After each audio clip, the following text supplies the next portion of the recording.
बिस्मिल्लाहिर्रहमानिर्रहीम। अस्सलाम वालेकुम। आप देख रहे हैं प्रोग्राम रियासत और अवाम। 25 जुलाई को आने वाले इंतखाबी नताइज के बाद शायद किसी को ये अंदाज़ा नहीं था कि सिर्फ चंद माह बाद सिंध में भारी अक्सरियत लेने वाली जमात जो है वो ख़तरे में पड़ जाएगी और उस जमात की चूँकि तमाम जो अहम और बड़े लोग हैं वो तमाम ECL पे चले जाएंगे और उनके खिलाफ एक बड़ी करप्शन की कहानी सामने आ जाएगी। तो इसलिए हम कह सकते हैं कि सिंध में हुकूमत को खतरा लाहक होगा।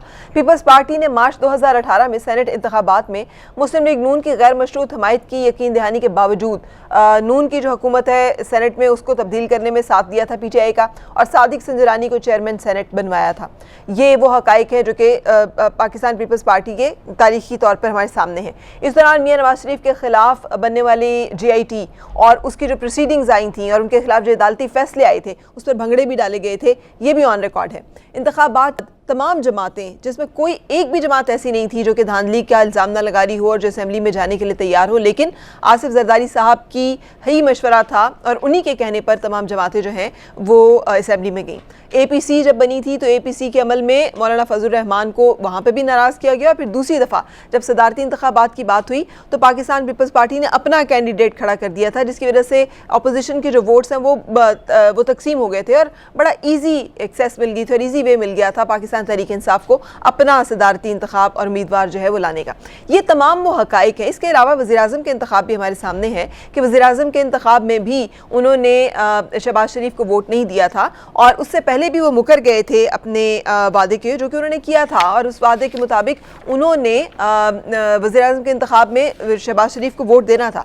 ये तमाम वो चीज़ें हैं जो कि हमने देखी हैं। अब जब इससे आगे चलें तो हम देखते हैं कि जो रेफरेंसेस आए हैं, ये दुरुस्त है कि JIT की रिपोर्ट बड़ी धांसू है, बड़ी धुआंधार है, उसमें बहुत सारे हकाइक आए हैं, लेकिन जो रेफरेंसेस आए हैं 16 रेफरेंसेस कायम होने, उसका मतलब ये है कि इस पे फैसले आने में इनको अदालत में तय करने में बहुत वक्त लगेगा और चूँकि वो वक्त लगेगा तो उस वक्त पे सब्र करना ज़्यादा बेहतर है। लेकिन पाकिस्तान तहरीक इंसाफ की हुकूमत सिंध में अपनी हुकूमत कायम करने के लिए पर तोलती दिखाई देती है और ख़ासी उसके लिए बेताब और जल्दी में दिखाई देती है। आज की जो अपडेट है वो ये है कि ख़बर वज़ीर-ए-आज़म की तरफ से और इमरान खान साहब की तरफ से ये आई है कि फवाद चौधरी साहब जो कि वज़ीर इत्तलात हैं, उन्हें सुबह सिंध के हवाले से खुसूसी टास्क दिया गया है, जिसके बाद वज़ीर इत्तलात जो है वो दौरा सिंध करने जा रहे हैं और जिसमें वो जुल्फ़िकार मिर्ज़ा, अमीर बख्श भुट्टो और दीगर सियासी जमातों से मुलाकात करेंगे और JIT रिपोर्ट पर सियासी रहनुमाओं को एतमाद मिलेंगे। ये एतमाद में लेना तो एक बहाना है, असल तो ये है कि देखना है कि क्या सूरत हाल बन सकती है वहाँ पे हुकूमत कायम करने की। सवाल ये है कि क्या पीपल्स पार्टी के पंछी उड़ने को तैयार बैठे हैं और क्या 18वीं तरमीम के बाद ये फॉरवर्ड ब्लॉक का बनना और उसके नतीजे में हुकूमत की तब्दीली ये मुमकिन है। सवाल ये भी है कि आसिफ जरदारी या सिंध हुकूमत के अहम अफराद की गिरफ्तारी की सूरत में वो जो कहा जा रहा है मंजूर रसान साहब कह रहे हैं कि दमादम मस्त कलंदर होगा, इस दमादम मस्त कलंदर की कोई इस्तिताअत भी है या ये सिर्फ लफ्जी अब एक वो चल रहा है, बयानबाजी का सिलसिला जो है वो चल रहा है। दूसरी तरफ मुश्किलात में घिरी जो हिज़्ब इख्तिलाफ की सबसे बड़ी पार्टी मुस्लिम लीग नून के बारे में चौधरी निसार का कहना है, जो कि काफ़ी अरसे के बाद सरफेस हुए हैं और आज जाहिर हुए हैं कि अगर मेरा मशवरा मान लिया जाता तो आज शायद मुल्क में मुस्लिम लीग नून की हुकूमत होती। जबकि चौधरी निसार ने यह भी कहा कि इस वक्त मुल्क में शफाफ एहतसाब नहीं हो रहा। बहुत सारी और उन्होंने बातें की हैं जो बड़ी अहम है। सवाल ये बनता है कि मुस्लिम लीग नून को जो खुद कहा करती थी माजी में जरदारी को सड़कों पर घसीटने का दावा करती थी, दावा जो है वो मुस्लिम लीग नून करती थी, लेकिन आज उसे पूरा पाकिस्तान तहरीक इंसाफ कर रही है। लेकिन फिर इस बात पे मोतरज़ क्यों है मुस्लिम लीग नून के लोग? जरदारी इमरान भाई भाई कहने वाले आज की सूरत हाल को किस नज़र से देख रहे हैं और क्या वाकई वो साथ देंगे? जबकि नवाज शरीफ साहब ये कह चुके हैं कि जो हम पे मुकदमात बने और जो हमने फेस किया है हम चाहते हैं कि बाकी लोग भी उसको फेस करें। असगर खान केस एक बहुत अहम केस जिसपे 22 साल जो सियासी जद्दोजहद है वज़ीर-ए-आज़म इमरान खान साहब की, उसमें से आधी में वो इस केस का जिक्र करते रहे और उस पर अमल दरामद की बात करते रहे। आज जो उसके बारे में अपडेट आई है वो ये कि FIA ने ये कहा है कि इसके ऊपर पेशरफ जो है वह ना की जाए क्योंकि केस बहुत पुराना है। सवाल ये है कि ठीक है कि सियासी जिन लोगों ने पैसे जो है वो लिए और वो पैसे वसूल करने के बाद वो सियासतदान जिसमें नवाज शरीफ और शहबाज शरीफ का नाम जो है वो सर फहरिस्त है और उन्होंने 90 के इलेक्शन में वो पैसा जो है लेकर धांधली का जो इल्ज़ाम है वो ठीक है सियासतदानों के पैसे साबित नहीं है, लेकिन जर्नैलों पर तो साबित है कि उन्होंने पैसे जो है वो दिए और उसी के खिलाफ सुप्रीम कोर्ट ने कहा था कि ये कार्रवाई जो है वो की जाए। तो उनके खिलाफ भी कार्रवाई जो है वो क्यों नहीं की जा सकती और आखिर क्यों FIA के पर जो है वो जल रहे हैं और उस पर पेशरफ से वो क्यों इनकार कर रहे हैं? ये वो तमाम एरियाज़ हैं जिसके इर्द गिर्द आज हम अपना शो करेंगे। मैं अपने आज के मेहमानों से तारुफ और मुलाकात जो है वो करवाती हूँ। मेरे साथ हमारे सीनियर एनालिस्ट हैं आरिफ हमीद भट्टी साहब। शुक्रिया भट्टी साहब ज्वाइन करने का। और मुझे ज्वाइन किया है member national assembly Pakistan Tehreek Insaf सदाकत अब्बासी साहब। Thank you so much Abbasi साहब फॉर बीइंग विद मी। और पाकिस्तान पीपल्स पार्टी से सेनेटर बहरमन तंगी हमारे साथ हैं। सेनेटर साहब बहुत शुक्रिया, thank you very much for being with me. मैं आपके साथ भट्टी साहब शुरू करना चाहूँगी अपना आज का शो। ये काफ़ी अरसे के बाद आज हमें ये जो बातें फॉरवर्ड ब्लॉक बनने की ये सुनाई दे रही हैं और कह रहे हैं कि सिंध में कोई 22 कह रहा है, कोई 19 कह रहा है, कोई 25 कह रहा है कि अरकान जो है वो तैयार है फॉरवर्ड ब्लॉक बनने, बस अब बना और अब हुकूमत जो है वो तब्दीली उसकी मतवक्को है। आप कैसे देखते हैं? बिस्मिल्लाहिर्रहमानिर्रहीम। फरा इनफैक्ट मेरे ख्याल में 18वीं तरमीम के बाद फॉरवर्ड ब्लॉक की कुछ लिमिटेशन बना दी गई हैं। उसकी एक नंबर बता दिया गया टोटल नंबर से कितना हो। फॉरवर्ड ब्लॉक मेरा ख्याल तो इमरान खान साहब को भी कोशिश ही नहीं करनी चाहिए, क्योंकि जिस तरह पीपल्स पार्टी को करप्शन की दीमक चाट रही है वो इतना बड़ा एलिगेशन है कि कुछ अरसे बाद आहिस्ता आहिस्ता पीपल्स पार्टी की मेन लीडरशिप जैसे जैसे हकायक सामने आते रह जाएंगे जेएटी शायद उन्हें जरदारी साहब को डिफेंड करना मुश्किल हो।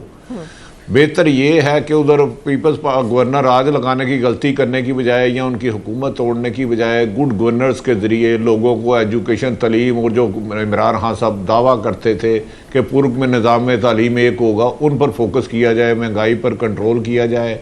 जरदारी साहब की सियासत में बिल्कुल मनो मनी कटमट्टी तले दफन होता हुआ देख रहा हूँ। GIT रिपोर्ट इत्तेफाक से मैंने बड़ी डिटेल पढ़ी है और 2015 से इस स्टोरी पे मैं काम कर रहा हूँ। अच्छा। यहाँ तक GIT रिपोर्ट का असर हुआ है कि मोहतरमा शहीद बेनज़ीर भुट्टो जिनकी वसीयत से आज जरदारी साहब पार्टी के चेयरमैन बने या सदर बने, उन्होंने उन्हीं ही की बरसी पर मोहतरमा के लिए फातिहा पढ़ना भी मुनासिब ना समझी और सारी तकरीर एस्टेब्लिशमेंट को ललकारते हुए गुजारी। इससे पहले भी उन्होंने कहा था तुम 3 साल के लिए आते हो, मैं कराची से खैबर बंद कर दूंगा।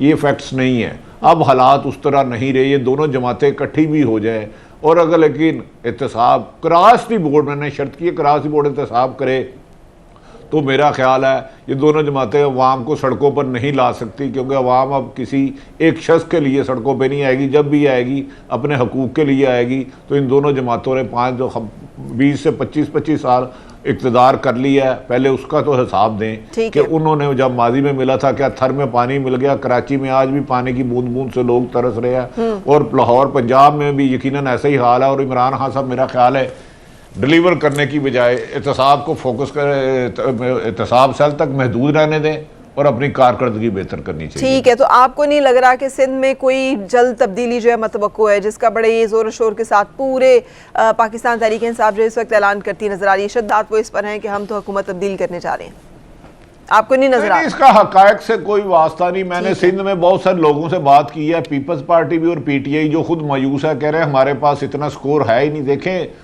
आईनी तरीके से हुकूमत को आपको तब्दील करने के लिए पॉइंट स्कोर उधर नंबर गेम ज़रूरी होती है और नंबर गेम में ये बहुत पीछे हैं। बज़ाहिर बादिउल नज़र में तो मुझे नज़र नहीं आता कि ये कामयाब हो पाएंगे। 86 मेंबर्स की है असेंबली, तो उसको भी कितना का उसमें से कर लेंगे? अगर आप बहुत सारे 15, 20, 25 आपके साथ मिल भी जाएं तो आपको लगता है तब भी ये हुकूमत बनाने में कामयाब नहीं होंगे?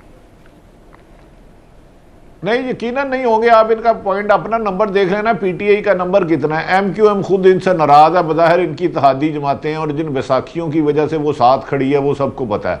आज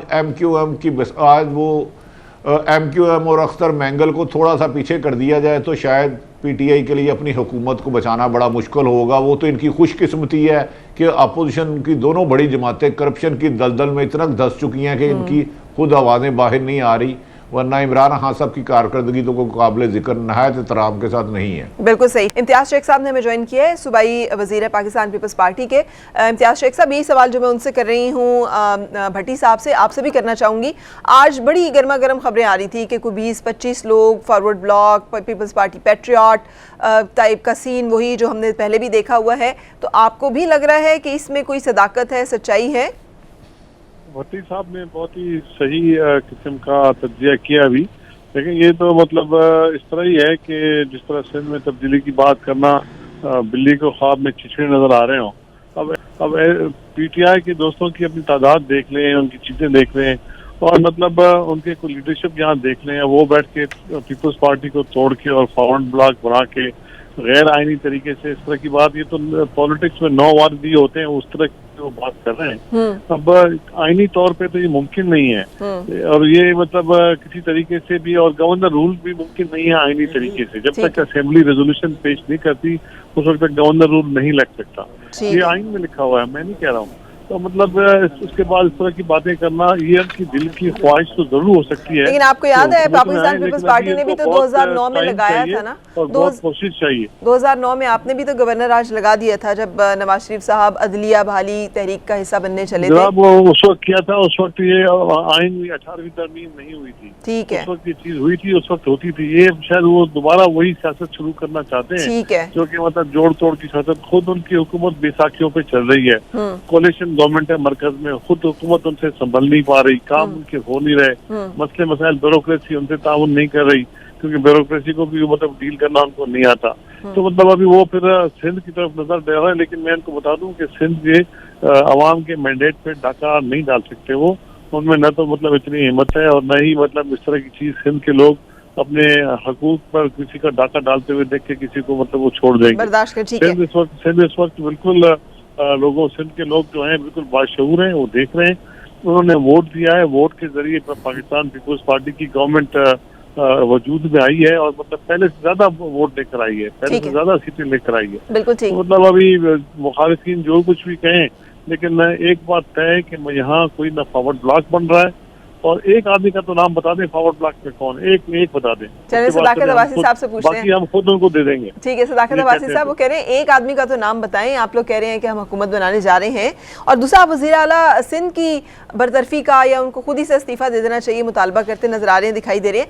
KPK के वज़ीर आला भी तो नैब में पेश हुए थे, तो पेशी पे अगर फिर बंदा या फिर इल्ज़ाम पे लगने पर अगर उसने इस्तीफा देना तो फिर KPK के वज़ीर आला को भी देना चाहिए। और प्राइम मिनिस्टर साहब भी तो बहुत शुक्रिया जी। फरा बात इस तरह है कि इंक्वायरी किसी पे केस की इन्वेस्टिगेशन शुरू होना और किसी का अदालत की बनाई हुई JIT पे ये साबित हो जाना कि हुकूमत के सरबराह बैंकों को इन्फ्लुएंस करके मनी लॉन्ड्रिंग करते रहे, बैंकों को इन्फ्लुएंस करके जाली अकाउंट्स बनवाते रहे, उनकी जो उनकी आपके एक्विटी है उसको ओवर वैल्यू करके दिखाते रहे।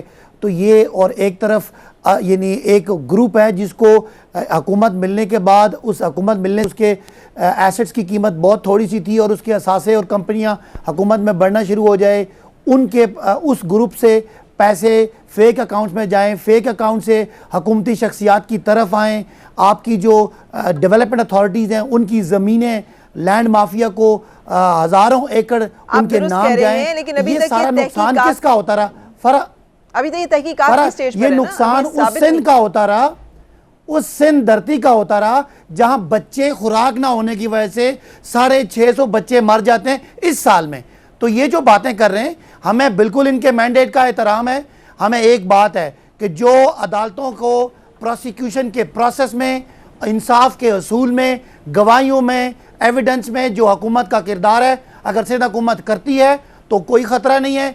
अगर चूँकि इनके वज़ीर आला जो चीफ एग्जेक्टिव हैं वो इसमें इम्प्लिकेट हो गए, लिहाजा ये खदशा है कि माजी में इसीलिए केसेस नहीं बने, इसीलिए इनको सजाएं नहीं हुई कि ये लोग हुकूमत में रह के उन एविडेंस को ज़ाया करते, एविडेंस की कलेक्शन में प्रॉब्लम पैदा करते। अगर ये ना करें और आइन और कानून के इदारे समझते हैं कि उनको एविडेंस मिल रही है तो हुकूमत को कोई खतरा नहीं है। वैसे जो हालात मुस्लिम लीग नून के क्या कायद नवाज शरीफ और शहबाज शरीफ के हैं या जरदारी साहब के हैं, किसी को फॉरवर्ड ब्लॉक बनाने की जरूरत नहीं है। लोग खुद जिन्होंने अपनी सियासत बचानी है वो छोड़ के भागेंगे और इनकी अक्सरियत इनको छोड़ेगी। बिल्कुल पूरी पाकिस्तानी कौम में ये जो इनके नुमाइंदे हैं, इनको अवाम में अपने आप को उस पार्टी का शो करने के लिए मुश्किलात होंगी। लोगों को पता चल गया है। अच्छा, पंजाब में फॉरवर्ड ब्लॉक बन रहा है, आपके वजीर रेलवे आज ये कह रहे हैं सदाकत अब्बासी साहब, इसका तो कुछ बताइए, इसका तो आपको पता होगा, पंजाब में तो हुकूमत आपकी है। देखें, शेख रशीद साहब का सियासत जो है वो नवाज शरीफ साहब के साथ गुजरी है बहुत अरसा, नून से उनके बहुत सारे ताल्लुकात हैं, वो बड़े सियासत में ऐसी बात कर सकते हैं। मैं नहीं समझता कि जब तक कोई चीज़ सामने ना आए मैं उसको डिफेंड करूं, लेकिन शेख रशीद साहब चूँकि इस मुल्क में बहुत तजर्बा रखते हैं, उनके पास कोई एविडेंस होगी। लिहाजा अदरवाइज लग ये रहा है कि जितने हमारे मुस्लिम लीग नून के दोस्त हैं वो समझते हैं कि नवाज शरीफ साहब और शहबाज शरीफ साहब का नाम लेके उनको आवाम में जाने में, खासकर ये फैसलों के बाद उनको मुश्किल हो रही है। हो सकता है मैंने एमपीए भी अपनी सियासत बचाने के लिए वो छोड़ें। आपकी हुकूमत में जी भट्टी साहब, आपके पास भी कोई ऐसी इतला है? क्योंकि शेख रशीद साहब ने आज बयान दिया है कि मुझे ये तो नहीं पता, वही आप वाली बात की है, उन्होंने सिंध में गवर्नर राज को डिनाई किया है, उन्होंने कहा पंजाब में जरूर बन रहा है। अच्छा फरा, गुजारिश ये है कि सियासत अब गिरगिट से ज़्यादा तेज़ रंग बदलने लग पड़ी है। गिरगिट भी बड़ा स्लो रंग बदलती है। मुझे बड़ी हैरत होती है कुछ बातें सुन के। मैं शायद ये जो हमारे दोस्त हैं, इमरान खान साहब को 25 सालों से जानता हूँ, बड़ा ईमानदार और कुछ करने वाला, न जाने किन नाहलों के करीब आ गए हैं वो कि इमरान खान साहब वो इमरान खान नज़र ही नहीं आ रहे मुझे 25 जुलाई के बाद। मैं 25 सालों से बहुत कुर्बत रही है मेरा उनसे, बड़ा अदब एहतराम का रिश्ता है। ये छांगा मांगा की सियासत दोहराने की कोई गलती ना करें। पीपल्स पार्टी पर यकीनन जेआईटी में जो इंकशाफात हुए हैं अनबिलीवेबल हैं, कोई बंदा यकीन नहीं कर सकता। बिल्कुल, इन्हें दीमक को अपनी मौत आप मरने दें। दूसरी, मेरे दोस्त शेख रशीद साहब भी हमारे पुराने दोस्त हैं, उन्हें शायद मेरा ख्याल 18वीं 13वीं उन्होंने मुझसे ज़्यादा पढ़ी है। उसके लिए एक टोटल नंबर का जिस पार्टी की जमात को ये फॉरवर्ड ब्लॉक बना रहे हैं उनका 50% होना ज़रूरी है, अदरवाइज वो नाहल हो जाएंगे। सियासतदानों के लिए ये बयाना देना तो ज़रूरी है। दूसरी बात कि ये पीपल्स पार्टी और नून लीग के लिए तो एहतसाब हो रहा है और होना भी चाहिए, और मेरी नज़र में ठीक हो रहा है जितना मैं जानता हूँ, मुझे नहीं पता। लेकिन पीटीआई के लोग कुछ जो असल उनसे भी ज़्यादा मुलव्वस है, उनका क्यों नहीं हो रहा? नैब क्यों अपने आप को मुतनाज़ा कर रही है? एक अच्छे काम में गलत काम करके क्यों अपने आप को बदनामी मोल ले रही है? देखिए29 में आपको याद होगा जब सूबाई इलेक्शन आए थे तो मुस्लिम लीग पीटीआई के 123 थे, मुस्लिम लीग एन के 129 थे, परवेज लाई के 10 थे और 14 तकरीबन आज़ाद थे। इधर इन्हें हुकूमत बनाने में मुश्किल पड़ी, और जिन्होंने मुश्किल बनवाई हुकूमत, मैं उनका नाम नहीं लूँगा क्योंकि कहता शरीके जुर्म ना होते तो मुखबरी करते, हमें मालूम है हर लुटेरे का ठिकाना। मेरा ख्याल है इन्हें फॉरवर्ड ब्लॉक बनाने की बजाय या तोड़ फोड़ छांगा मांगा की सियासत करने की बजाय बेसिक जो इन्होंने कहा था कि हम लोग इकॉनमी बेहतर करेंगे, लोगों को रोजगार देंगे, 1 करोड़ नौकरियां देंगे, 5600 नौकरियां रोजाना बनती है, 5 माह तो ज़ाया कर दिए मेरे भाई। आप 50 लाख तो घर देंगे, घर नहीं 50 लाख ईंटें लोगों में बांट दें, कोई तो तसल्ली हो कि इमरान खान वही इमरान खान है जो 25 जुलाई से पहले था।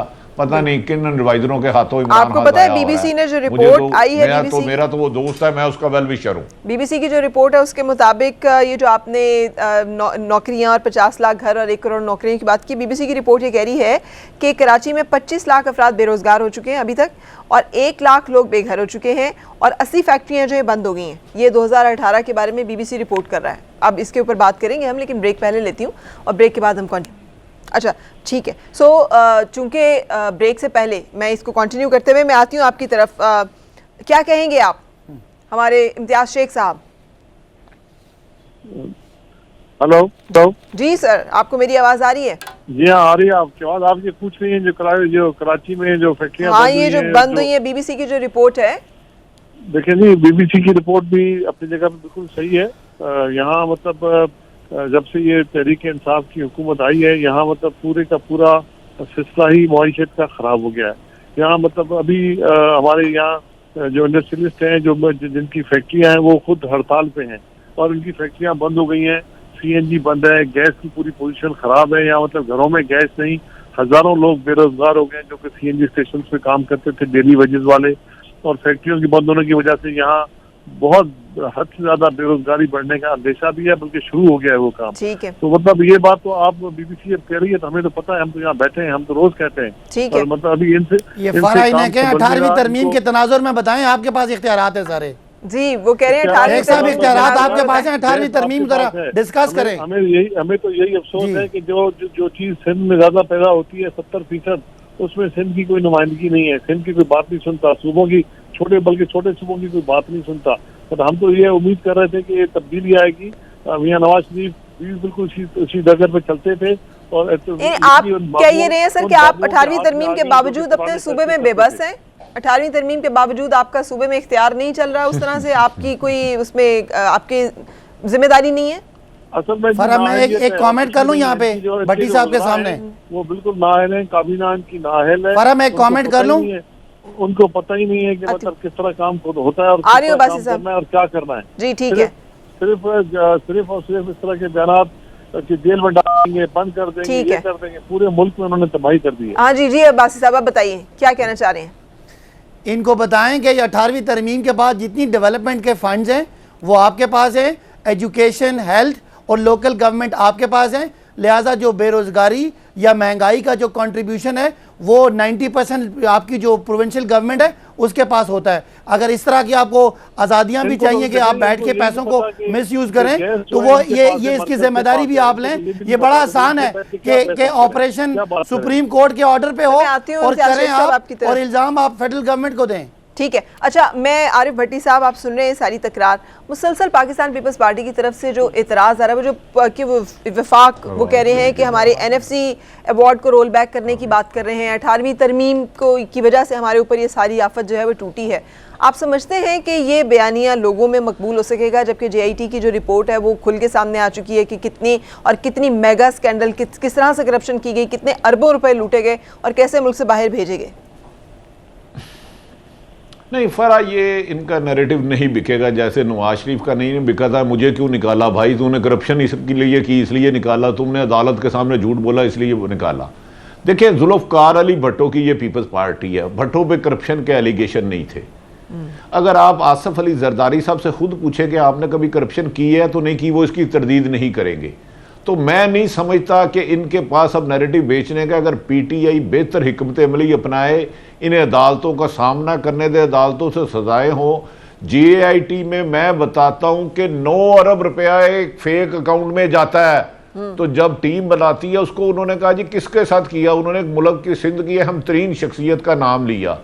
उन्होंने कहा कोई रिटर्न ऑर्डर हुआ, कोई एग्रीमेंट हुआ, उन्होंने कहा नहीं। उन्होंने क्या करना क्या था, उन दिनों में मलीर की जमीन उन्होंने किसी अहम शख्सियत को दी थी। तो मेरी एक गुजारिश है, पीपल्स पार्टी के पास अब आवाम को सड़कों पे लाने के लिए ना जुल्फ़िकार अली भट्टो है ना बेनज़ीर भट्टो है, तो आसिफ अली जरदारी साहब है। जितना ज़ियाउल हक और मुशर्रफ ने पीपल्स पार्टी का लॉस नहीं किया उतना ये कर गए हैं। 10 साल से उनकी हुकूमत है। उन्हें चाहिए था कि उधर कम से कम सिंध तक, कराची में तो पानी दे दें और लाड़काने में तो एक ऐसा स्कूल बना दें जहां जरदारी साहब के बच्चे जैसों के बच्चे पढ़ सके। क्या जरदारी साहब पूरे अपने हलके से जिससे मुंतहिब हुए हैं एक ऐसी शख्सियत बता सकते हैं कि जो खुराक उनके जानवर खाते हैं जरदारी साहब के, उस इलाके के लोग भी वो खुराक खा सकते हैं? इस तरह नहीं है। एक वक्त में हर सबको बेवकूफ नहीं बनाया जा सकता। ये तो PTI के नादान दोस्त हैं, इम्तियाज शेख साहब इस पे रिस्पॉन्ड करना चाह रहे हैं, मुश्किलात ला रहे हैं। बिल्कुल से इम्तियाज शेख साहब, मैं आपको टाइम दूंगी इस पे रिस्पॉन्ड करने के लिए सर, लेकिन मुझे ब्रेक दें।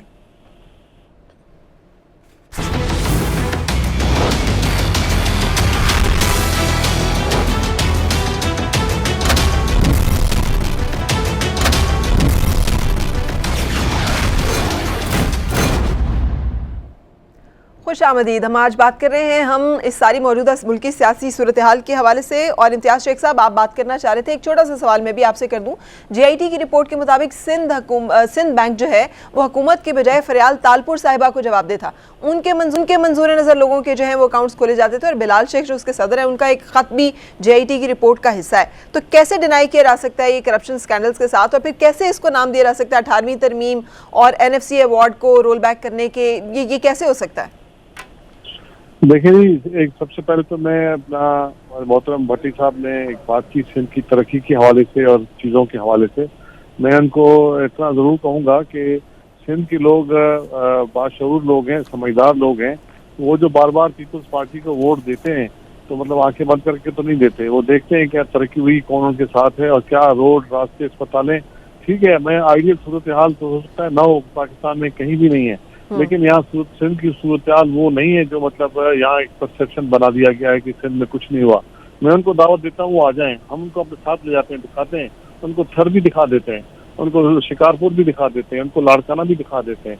वो खुद भी शायद आए हों बहुत दफा इधर, लेकिन यहाँ इस तरह की सूरत हाल नहीं है। यहाँ काम हुआ है और काम की वजह से ही लोग जो है समझते हैं कि कि उनकी जहाँ मतलब चीजों सर की आज भी मालकी मिट्टी होती है। में बच्चे मर रहे हैं आपके सामने, भूख की देखिए जी, सूरत बच्चे हाल अगर सबके बच्चों सामने मरने है। की वहां बात पे है ना, बीबीसी बच्चे की मरने एक की और बात रिपोर्ट है जो तो आई थी सबसे बड़ा रिपोर्ट, सिंधी की मेरी सर बात सुने आप। स्कूलों के हवाले से, वो भी हम सबके सामने, हम सबने वो देखी थी। आप आके देखें, यहाँ स्कूल भी बहुत बेहतरीन बने हुए हैं, स्कूल भी हैं, कॉलेज भी हैं, यूनिवर्सिटियां भी हैं, NICVD भी हैं, यहाँ मतलब बहुत काम हुआ है, इस तरह की बात नहीं है। लेकिन और वो जो बच्चों की मरने की बात है, वो बिल्कुल अफसोसनाक एक चीज है, उस पर काम हो रहा है, इंशाल्लाह जल्दी उस पर न्यूट्रिशन के उस पर काम हो रहा है। लेकिन आप सुप्रीम कोर्ट की उस रिपोर्ट को क्या करेंगी जो कि अपना वहां से आई है, जो क्षमा जो दाखिल की गई है, बच्चों की अम्मात जो KP गवर्नमेंट में हुई है, हजारों की तादाद में एक साल में 4000 के करीब बताई गई है। मतलब है कि इस तरह मतलब हम थोड़ी बैठ के कंपेयर करेंगे, बैठ के उधर नहीं हुआ, हम बिल्कुल उस पर काम हो रहा है। वहाँ की सूरत हाल चल के देखें, हम साफी भी गए हैं। अभी भी जो 27 तारीख को बेतहाशा साफी एंकर्स आते हैं, लास्ट ईयर भी आए थे, इस साल भी आए हैं, यौम तासीस के मौके पे उनसे पूछ लें कि वहाँ काम हुआ है कि नहीं हुआ है। और लोग इस तरह तो वोट नहीं देते कि पहले से ज्यादा सीटें हम लेकर आए, पहले से आपका नाम भी ECL में है, तो आपको लग रहा है कि हुकूमत ने नाम ECL में हमारे हक पर डाका डालने की कोशिश की जाए, और PTI के वज़रा, PTI के वफाकी वज़रा, सूबाई MPA पागलों की तरह निकल आए, जैसे कि बस लूट मार का माल है। भाई इससे लूट मार नहीं है, यहाँ की मुंतखब हुकूमत है, आवाम की वोटों से मुंतखब होकर आई है, सर मैं आगे चलती हूँ। नहीं है। ठीक है, तो मैंने दोबारा में सवाल करता हूँ सदाकत अब्बासी भाई से कि एक MPA का तो नाम बताओ जो आप हमसे तोड़ के ले जाते हो। अच्छा, एक MPA के नाम बता दें अब्बासी साहब। दूसरी बात आपने की, वो बैंक की बात की। बैंक एक सिंध बैंक था, सिंध का, उसमें क्या था क्या नहीं था, रिपोर्ट अभी एक इन्वेस्टिगेशन टीम ने रिपोर्ट बना के दे दी है सुप्रीम कोर्ट के पास। सुप्रीम कोर्ट के हुक्म से वो JIT बनी थी, इन्वेस्टिगेशन की रिपोर्ट है।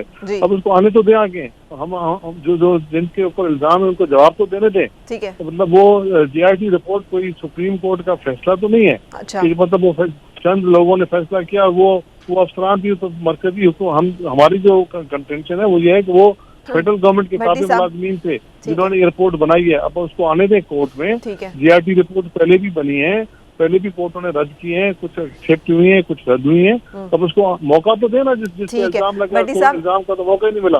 अब बैठ के उसको कहें कि वो फाइनल रिपोर्ट आ गई और ये हो गया। आप सही कह रहे हैं, ये आपका पॉइंट वैलिड है। इस तरह पहले भी इल्जाम लगते रहे लोगों पर, पॉलिटिकल लोगों पर। भट्टी साहब, मतलब क्या चांस, आप क्या देख रहे हैं कि JIT की जो रिपोर्ट है, जैसे वो कह रहे हैं, इम्तियाज शेख साहब सही कह रहे हैं कि अभी उसने अदालत में जाना है, उसके ऊपर आर्ग्यूमेंट्स होनी है, फिर उसके बाद फैसला आना है फाइनल। इम्तियाज शेख साहब काबिल एहतराम है। मैंने बदकिस्मती से सिंध के अंदर भी बहुत शहरों में गया हूँ और कराची में भी गया हूँ। बड़ी प्रॉब्लम होती है जब आप हम जैसे कमज़ोर से रिपोर्टर को ना पॉलिटिशियन ने अपनी पार्टी को डिफेंड करना होता है। मान लिया उधर तालीम का मेयार ऑक्सफोर्ड से बढ़ गया, अच्छी बात है। मान लिया उधर हेल्थ में बहुत काम हुआ, बहुत अच्छी बात है। मुझे इम्तियाज़ शेख साहब सुबह फरिश्त भेज दें, कल मैं अपने प्रोग्राम में चलाऊंगा कितने MPOं के बच्चे सरकारी स्कूल में पढ़ रहे हैं, कितने वुज़रा के पढ़ रहे हैं, कितने MNO के पढ़ रहे हैं, कहाँ इन्हीं शख्सियात का सरकारी अस्पतालों में इलाज हो रहा है। यकीनन अगर ये म्यारे सेहत को अच्छा किया है, तालीम को अच्छा किया है, तो फिर कोई बेवकूफ़ थोड़ा के प्राइवेट अस्पताल या स्कूलों में जाएगा। ठीक है, दूसरी बात उनकी ये बात ठीक है, किसी को हक पे डाका नहीं मारना चाहिए, लेकिन JIT रिपोर्ट को जी सर, जी भट्टी साहब। इम्तियाज शेख साहब, आप एक तो प्रॉब्लम ये है कि आप सियासतदान बड़े लोग हैं, कमजोर आदमी की बात नहीं सुनते। JIT रिपोर्ट को रद्द नहीं ये कर सकते। अगर इम्तियाज शेख साहब अभी मुराद शाह साहब, कायम अली शाह साहब को फोन करे ना, भट्टी साहब 31 तारीख को खुद सिंध हुकूमत ने दर्जनों दफा JIT बनाई, तो अगर ये JIT की रिपोर्ट की कानूनी हैसियत नहीं तो खुद सिंध हुकूमत क्यों बनाती रही? खुद बेनजीर के कत्ल को नवाज जरदारी साहब 5 साल आए, क्यों नहीं उनके कातिल पकड़ सके? किसने रोका था इनको? उस वक्त तो तमाम एजेंसी इनकी थी, सिंध भी इनका था, वफाक भी इनका था। बिल्कुल सही है, बिल्कुल सही है। अच्छा भट्टी साहब, मुझे सिर्फ ये बताएं JIT क्यों बनाई जाती है? जॉइंट इन्वेस्टिगेशन टीम, जब कोई केस बहुत पेचीदा हो और हकायक उसके छुपाए जा रहे हों और उसको एक सुप्रीम कोर्ट के बाहर, ऊपर अल्लाह की अदालत है, उसके बाद मुख्तलिफ अदारों के अच्छे कंपिटेंट बज़ाहिर लोग ढूंढे जाते हैं जो छुपे हुए हकायक जिनके नीचे गर्द के नीचे से छुपाई गया, उसको ढूंढ के लाएं। तो अब यहाँ तो ये कह दें कि शेख इम्तियाज साहब जी अगर जरदारी साहब ने करप्शन की होगी तो ये उनका साथ छोड़ देंगे, तो मैं कहूँगा बड़ी अच्छी बात है, मैं सलाम करता हूँ ऐसी सियासी सोच को। लेकिन करप्शन को डिफेंड ना करे, पीपल्स पार्टी को करे, ये इनका हक है। मैं अच्छा, भी सर आपके इम्तियाज शेख साहब मैं आपकी तरफ आती हूँ, आप ही का एक सवाल, हाँ ठीक है, एक सवाल जो आपने किया था बता दें फिर अब्बासी साहब, कोई अगर नाम है आपके पास जो बार बार कह रहे हैं कि क्या कुछ बताएं तो सही कि क्या होने जा रहा है, क्या कर रहे हैं आप? देखिए, मैंने शेख साहब की पहली बात का ये जवाब है कि जब आप कह रही थी कि बीबीसी की रिपोर्ट है कि बहुत बेरोज़गारी हो गई है कराची में, तो ये थोड़ा सा खुश हो रहे थे, जैसा पता नहीं इनका भी इल्ज़ाम हम फेडरल गवर्नमेंट पे दे देंगे। तो ये बहुत बड़े दाई हैं 18वीं तरमीम के, और 18वीं तरमीम के मुताबिक एग्रीकल्चर सारा सिंध गवर्नमेंट के पास है, इंडस्ट्री सिंध गवर्नमेंट के पास है, एजुकेशन सिंध गवर्नमेंट के पास है, हेल्थ सिंध गवर्नमेंट के पास है, फॉरेस्ट सिंध गवर्नमेंट के पास है, लोकल बॉडीज सिंध गवर्नमेंट के पास है, पब्लिक हेल्थ सिंध गवर्नमेंट के पास है, और लोकल अथॉरिटीज सिंध गवर्नमेंट के पास है, जो सारे कारोबार का जरिया है। अगर मकान गिरे हैं तो मकान सुप्रीम शेख साहब, मैं जरा प्लीज बात कर लूं, मकान गिरे हैं तो सुप्रीम कोर्ट का ऑर्डर था, और गिराने में या लोकल गवर्नमेंट जो सिंध की जो एमक्यूएम की थी, और या पीपल्स पार्टी की गवर्नमेंट है जो पूरे सूबे में, लिहाजा वो मैं नहीं कहता इनका कसूर, नाम नहीं लेंगे किसी इनका का कसूर है। जो अगर अब इन्होंने कहा कि जी मैं अब नाम लेता हूं, मैं देखें बात इस तरह है कि जिस तरह की आपकी क़यादत पे इल्ज़ाम है, और जिस तरह की आपकी सिंध गवर्नमेंट के इस वक्त उनके इन केसेस में इम्प्लिकेट होने के एविडेंस आ गई है, तो उस पर तो मैं तो नहीं कह सकता, सियासी लोग तज्जिया करते हैं, मैं सिंध के अंदरूनी हालात को तो नहीं जानता, लेकिन ये अगर कोई बड़े बड़े सिंध के लोग ये बातें बोल रहे हैं तो कुछ ना कुछ तो ज़रूर होगा कि जर्नलिस्ट और पॉलिटिकल आपके जितने ओपोनेंट्स हैं वो बात करते हैं। मैं तो मुबालगा आराई से काम नहीं लूंगा। एक बात और, इन्होंने कहा कि इल्ज़ाम है, जब इन पे इल्ज़ाम की बात करें फरा, ये कहते हैं कंटेनर पे खड़े हैं, जब जेआईटी की रिपोर्ट आ जाए ये कहते हैं ये कोई अदालत का फैसला तो नहीं है, और जब अदालत का फैसला आ जाए तो कहते हैं मुझे क्यों निकाला, अदालतें भुगत से भरी हैं। सवाल आपसे लिखा फैसला मुराद सईद साहब ने कहा था 200 अरब डॉलर का, बात है, स्विस बैंकों के 400 अरब डॉलर थे। को अपने आप से अलग करें, पीपल्स पार्टी को 100 सलाम, पीपल्स पार्टी की जमहूरियत पसंदी को 100 सलाम, लेकिन करप्शन को अपनी पीपल्स पार्टी से अलग करें। नवाज शरीफ साहब के 3000 करोड़ जो कि आपने बताए में हैं, जरदारी साहब के 101 अरब रुपए मिलाए जाए तो बहुत सारे पैसे बनते हैं। अब जबकि नवाज शरीफ साहब भी अंदर हो गए हैं, जेआईटी की रिपोर्ट एक बहुत बड़े ये मनी लॉन्ड्रिंग केस के हवाले से भी आ गई है, इनमें से कितने पैसे वापस आ रहे हैं, कितने ऐसे पैसे हैं जो कि वापस जो आप कह रहे थे रिकवर होंगे, वापस आएगी लूटी हुई दौलत और सब चीज़ें जो है वो अच्छी सही हो जाएंगी, वो कारकर्दगी पीटीआई की कब दिखाई देगी हमें? ब्रेक पहले लूंगी और फिर इसके बारे में बात करेंगे।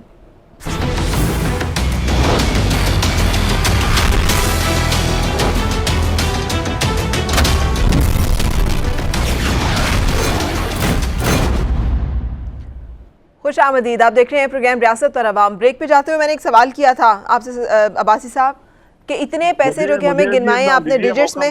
जी सर, मैं आने लगी हूँ आपकी तरफ, लेकिन एक सवाल ये अब्बासी साहब से जो किया था, अब जबकि नवाज शरीफ साहब भी गिरफ्तार हो चुके हैं, वो भी उनकी सामने आ गए हैं सारे एसेट्स वगैरह सब चीज़ें, कब आ रही है लूटी हुई दौलत वापस, कब आ रही है? देखिए फरा, कोई भी जुर्म होता है, एक जमहूरियत पसंद आदमी यही कहता है कि जिस पे भी इल्ज़ाम है उसको पूरा मौका मिलना चाहिए फेयर ट्रायल का, वो अपना पूरा जवाब दे।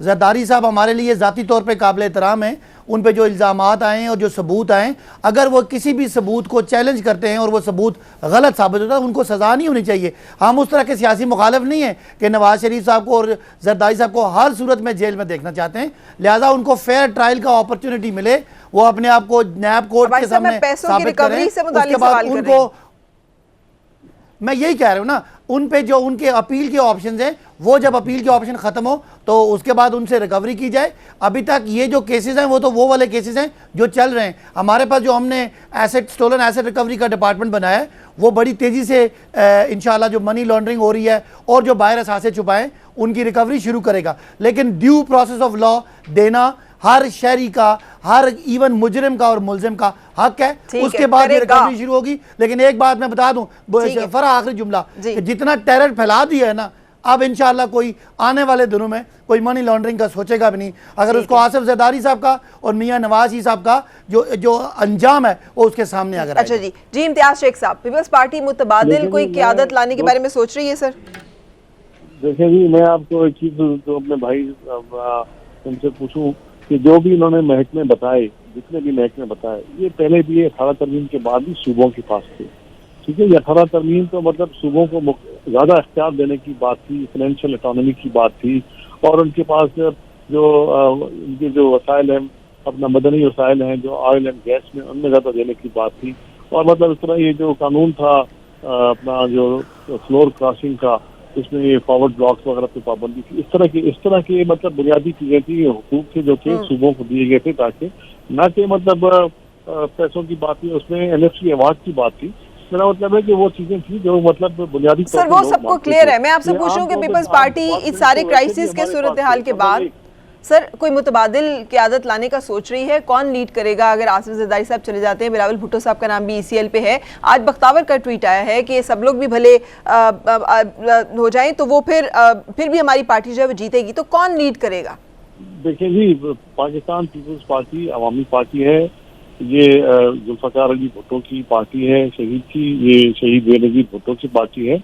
इसमें लीडरशिप मौजूद है, हमारे चेयरमैन बिलावल भुट्टो जरदारी साहब मौजूद हैं, इंशाल्लाह वो लीड करेंगे, आसिफ जरदारी साहब लीड करेंगे, बाकी पूरी क़यादत है हमारी वो लीड करेगी। लीडरशिप का तो कोई मसला है ही नहीं, ये तो सिर्फ इन मतलब ना तजुर्बेकार जो इसमें आ गए हैं हुकूमत में, उनका है कि एक छोटा सा एक चीज हुई है, अभी देखो उसको साबित तो होने देना। ठीक है सर, ठीक है।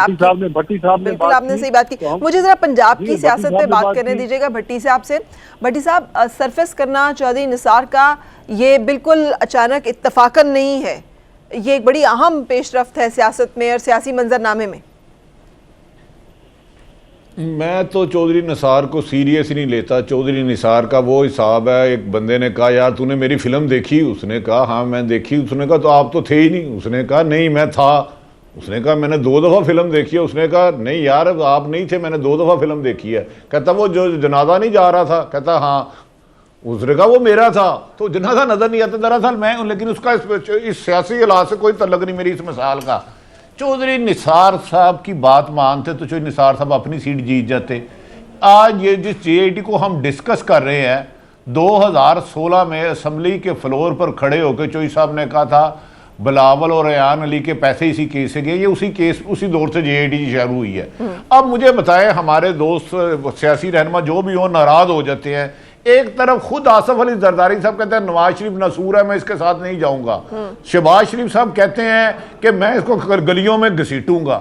जब हम लोग कहते हैं कि ये दोनों इतनी इंतहा पर जाने के बाद कुर्बत क्या है इन आपस में, बज़ाहिर दोनों पे करप्शन के केस लग रहे हैं, वो इनको पास ला रहे हैं। लेकिन पंजाब की जो मैं सूरत हाल बताऊं, मैं इधर भी अभी फॉरवर्ड ब्लॉक नहीं देख रहा। अच्छा, दरअसल बदकिस्मती देखिए, गुजारिश ये है कि ये हर सियासी जमात का हक है, पीपल्स पार्टी का सिंध में जैसे इमरान खान साहब की 22 साल की जद्दोजहद मेरे सामने है, 5 साल उनके बड़े एफर्ट्स हैं, लेकिन बड़ी बंजर PTI रही कि उस्मान बुज़दार जिसे वज़ीर आला बनाया, उनके वालिद 3 दफ़ा मुस्लिम लीग नून से जीते, खुद वो परवेज़ लाई दौर में, मुशर्रफ दौर में तहसील नाज़म रहे, 2013 का इलेक्शन उन्होंने मुस्लिम लीग नून के टिकट से लड़ा, लेकिन इमरान खान साहब ने उनको बना दिया। ये सियासतदानों के अपने फैसले हैं, लेकिन मेरा ख्याल है कि अगर पीपल्स पार्टी और नून लीग अपनी करप्शन के निकले। बहुत शुक्रिया, थैंक यू सो मच। कल फिर आपसे मुलाकात होगी प्रोग्राम रियासत और अवाम में। उस वक्त तक के लिए अल्लाह हाफिज़।